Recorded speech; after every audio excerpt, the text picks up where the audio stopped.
நம்ம ஃப்ரீயாக கிடைக்குதுன்னுட்டு நம்ம வாங்குற ஒவ்வொரு பொருளும் ஒருத்தவங்க எவ்வளோ லாபம் அடைகிறாங்கன்னு மக்கள் யாராவது உணர்வாங்களா?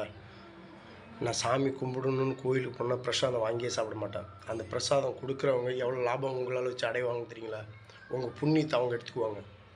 சாமி கும்பிட்டு நீங்கள் வந்து பிரசாதம் வாங்கி சாப்பிட்டீங்கன்னா உங்களுடைய புண்ணியம் உங்களுக்கு யார் சாப்பாடு கொடுக்குறாங்க அவங்களுக்கு போகும்.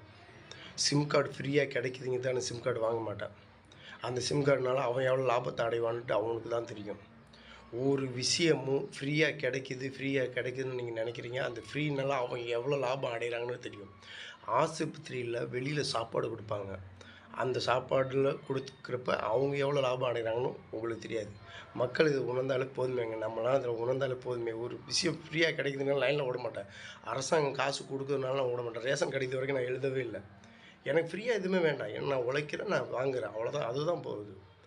எனக்கு ஃப்ரீங்கிறது ரூ. 5000 இருந்தாலும் சரி, ரூ. 1000 இருந்தாலும் சரி, ரூ. 2000 இருந்தாலும் எனக்கு ஃப்ரீயே வேண்டாம்.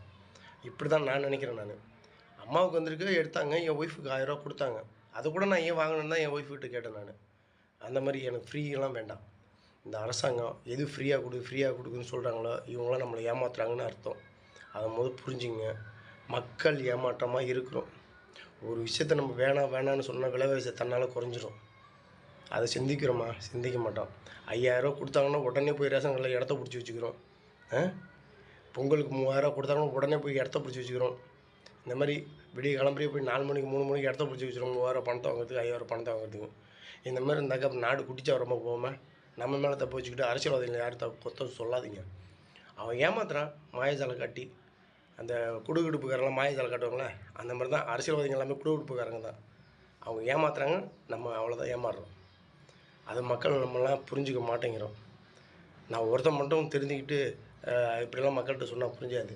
இதெல்லாம் ஆர்யா, சூர்யா, விஜய், அஜித்லாம் சொன்னால் தான் நீங்கள் லைக் பண்ணுவீங்க.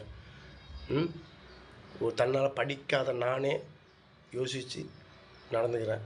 படித்தவங்களாம் ஏன் இந்த மாதிரிலாம் இருக்கீங்க? படித்த பட்டாதாரி தான் இன்றைக்கி செயினில் இருக்கிறான். படித்த பட்டாதாரி தான் இன்றைக்கி அட்டூழியம் பண்ணுறானுங்க.